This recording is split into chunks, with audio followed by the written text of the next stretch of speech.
Hello and welcome back to the Age of Unreason. I wanted to touch on NATO and moreover Trump's style when it comes to dealing with our long-term allies. With recent visits from President J.D. Vance and Secretary of Defense Pete Hegseth to Europe, Munich, Poland, etc., the RIF has been put front and center. The situation that we keep seeing is Trump's administration's near constant conflict with our typical allies. So what is NATO and why does Trump keep pushing them under the bus? NATO is a North Atlantic Treaty Organization. NATO is a military alliance between 32 countries, 30 in Europe and 2 in North America, USA and Canada. So it was created after World War II. It grew in relevance throughout the Cold War. You know, the capitalists versus the commies. You point your nuke at me, I'll point my nuke at you, that kind of drama. The newest member joined in 2024. Welcome, Sweden. Trump usually takes particular issue with the funding from these countries. Stated targets for each member country were to spend at least 2% of their GDP on defense. In 2024, a record amount of them did. Of the 32, 23 of them hit that target. Keep in mind, back in 2021, right after Trump had left office, which he held for 4 years, only 6 of those countries were making that target at that time. So you could frame this as a huge win for the Biden administration, right? NATO countries hitting their military spending goal went from 19% to 71%. Wow! Now, I know it's not that easy, right? The Trumpers could say, well, our dearly beloved president loosened the lid. Trump smacked them around for 4 years on the very topic, and Biden got the easy lifting. You could also say that the Russians' illegal invasion of Ukraine spooked them into spending more. Most of politics is how you frame it.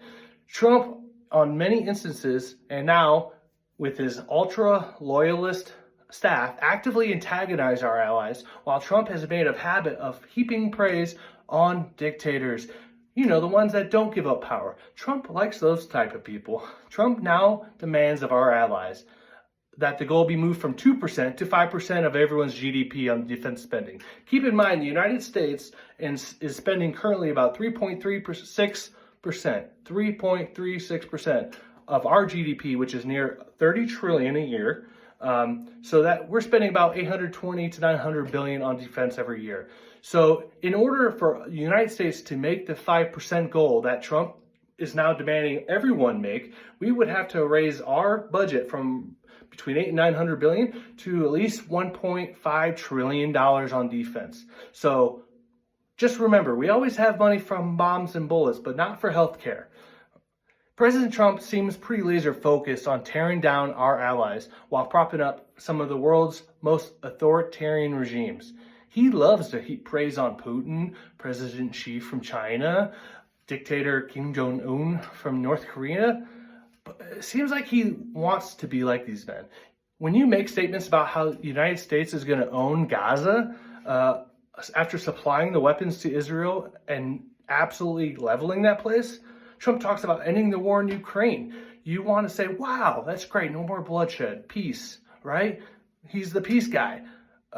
Until Ukraine and our allies wonder why the fuck Putin and Trump think they have the opportunity and the right to rewrite Ukraine's borders without Ukraine and the allies being in the room.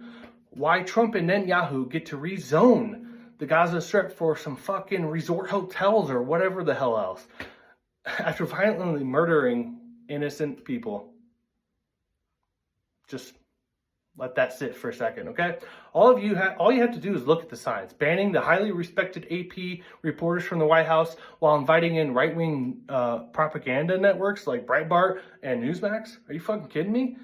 Killing off the anti-corruption branches of government in illegal ways. Illegally firing 17 inspectors generals while the inspector generals are the corruption watchdogs in government. You just fired all of them. Fuck it. Trump and Elon floating the idea of arresting judges that disagree with decisions that his administration makes. Getting in the way of Elon? I think not. This is an oligarchy, baby.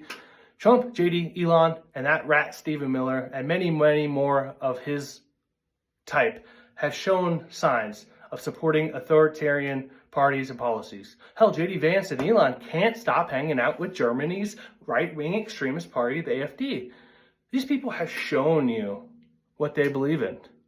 America, just in case you haven't heard it before, Here is the literal definition of fascism. Fascism is a far-right, authoritarian, ultranationalist political ideology movement characterized by dictators, centralized autocracy, and militarism, and forcible suppression of the opposition.